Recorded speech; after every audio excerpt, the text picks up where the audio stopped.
मुस्लिमों को डराने के उनके जो कारनामे हैं, उनको लग रहा है कि दुनिया का मुसलमान अगर मोदी को इतना प्यार करेगा तो भारत के मुसलमानों को डराने का काम कैसे करेंगे, ये इनकी चिंता है।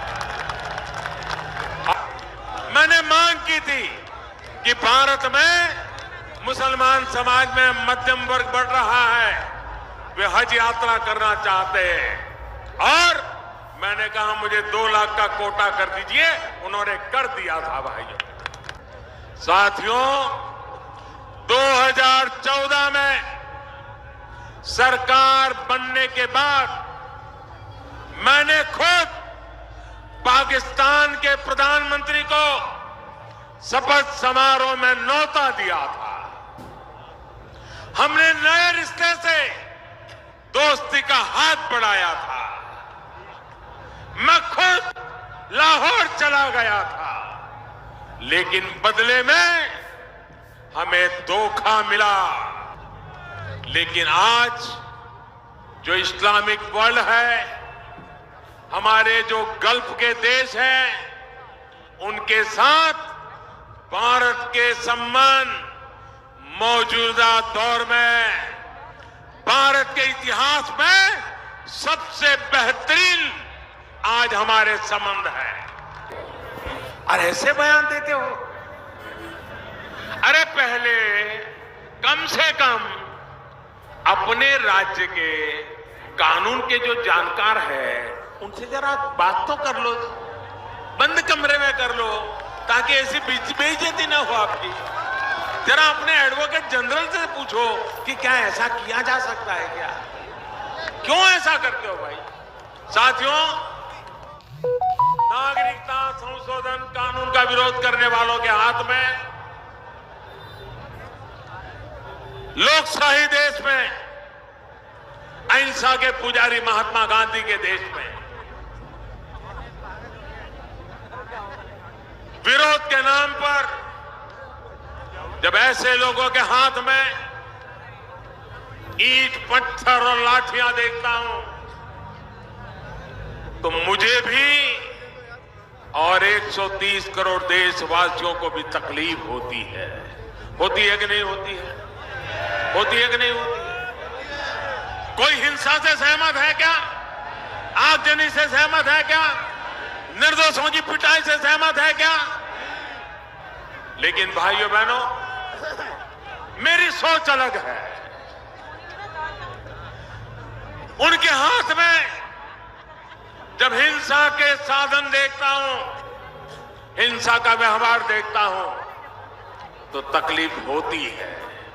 लेकिन जब उन्हीं में से कुछ लोगों के हाथ में तिरंगा देखता हूं तो कुछ सुकून भी होता है।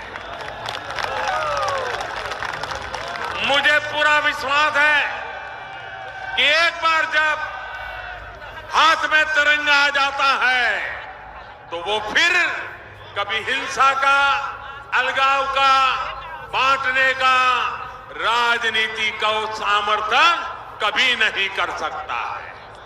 मुझे पूरा विश्वास है कि हाथ में थमा यह तिरंगा इन लोगों को हिंसा फैलाने वालों के खिलाफ, हथियार उठाने वालों के खिलाफ, आतंकवादी हमले करने वालों के खिलाफ भी आवाज उठाने के लिए प्रेरित करेगा।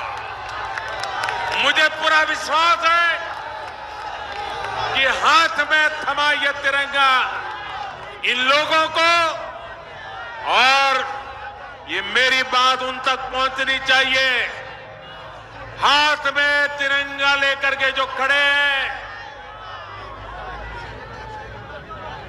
वो अब पाकिस्तान द्वारा प्रायोजित आतंकवाद के खिलाफ भी आवाज उठाने की पहल करेंगे, प्रेरित करेंगे।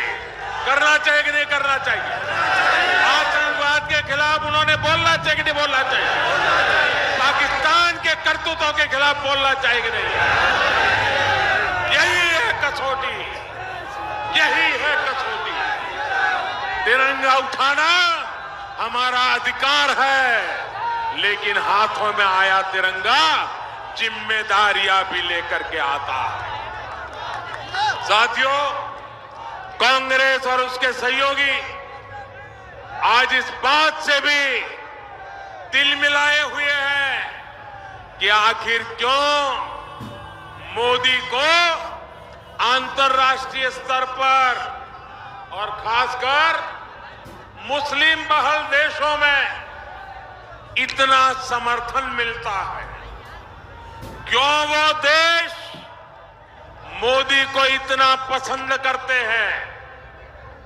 साथियों, 2014 में सरकार बनने के बाद मैंने खुद पाकिस्तान के प्रधानमंत्री को शपथ समारोह में न्योता दिया था। हमने नए रिश्ते से दोस्ती का हाथ बढ़ाया था। मैं खुद लाहौर चला गया था, लेकिन बदले में हमें धोखा मिला। लेकिन आज जो इस्लामिक वर्ल्ड है, हमारे जो गल्फ के देश हैं, उनके साथ भारत के संबंध मौजूदा दौर में भारत के इतिहास में सबसे बेहतरीन आज हमारे संबंध है।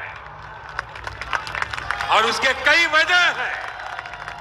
इसके उदाहरण आज कई क्षेत्रों में देखने को मिल रहे हैं। पहला ये कि आज भारत तमाम देशों के साथ अपने संबंध मजबूत करने के लिए निरंतर काम कर रहा है। फिलिस्तीन हो, ईरान हो, सऊदी अरब हो, यूएई हो या फिर जॉर्डन, तमाम देशों के साथ भारत के रिश्ते आज एक नई ऊंचाई को छू रहे हैं। दूसरा, अफगानिस्तान हो या फिलिस्तीन, सऊदी अरब हो या यूएई, मालदीव हो या बहरीन, इन सब देशों ने भारत को अपना सर्वोच्च नागरिक सम्मान दिया है। भारत की संस्कृति के साथ अपने रिश्ते को और प्रगाढ़ करने की कोशिश की है।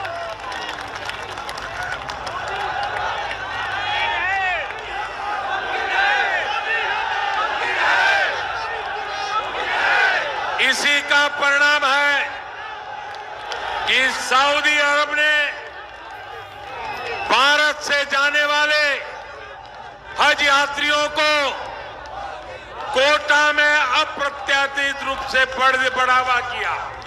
मैंने मांग की थी कि भारत में मुसलमान समाज में मध्यम वर्ग बढ़ रहा है, वे हज यात्रा करना चाहते हैं और मैंने कहा मुझे 2 लाख का कोटा कर दीजिए। उन्होंने कर दिया था। भाइयों, पिछले 5 वर्षों में मुस्लिम देशों ने जिस प्रकार और जितनी संख्या में भारतीय कैदियों को छोड़ा है, वो अभूतपूर्व है। सऊदी अरब हो, कुवैत हो, कतर हो या बहरीन, इन सब देशों ने भारत के जितने कैदियों को छोड़ा है, उतने पहले कभी नहीं छोड़े गए। आखिर ऐसा क्यों हो रहा है? इसकी वजह है भारतीय संस्कृति, सभ्यता के प्रति उनका सम्मान। आपने देखा होगा कि मैं खुद जब इन देशों में जाता हूं तो उनके राष्ट्र प्रमुखों की सहमति के साथ वहां बसे भारतीयों के पास भी जाता हूं। वो भी बताते हैं कि इन वर्षों में उनके देशों में भारत का मान कितना ज्यादा बढ़ा है। साथियों, बांग्लादेश के साथ हमारे संबंधों में जितनी प्रगाढ़ता आज आई है, वो वर्षों बाद हुई है। बांग्लादेश के साथ मिलकर भारत बंटवारे के समय से चली आ रही समस्याओं को सुलझा रहा है। जमीन को लेकर विवाद हो, कनेक्टिविटी हो रेलवे का काम हो, नए जलमार्ग हो, ब्रॉडबैंड का विस्तार हो, बांग्लादेश के साथ हम कंधे से कंधा मिलाकर आज चल रहे हैं। ये सारी बातें कांग्रेस और उसके साथियों को पच नहीं रही है। वो यही सोचते हैं कि मोदी को मुस्लिम देशों का समर्थन मिलेगा, और जो मिल रहा है, अगर यही चलता रहा तो भारत में उनके जो कारनामे हैं, उनकी जो बातें हैं, उनकी अफवाहें हैं, उनके जो झूठ है, मुस्लिमों को डराने के उनके जो कारनामे हैं, उनको लग रहा है कि दुनिया का मुसलमान अगर मोदी को इतना प्यार करेगा तो भारत के मुसलमानों को डराने का काम कैसे करेंगे, ये इनकी चिंता है।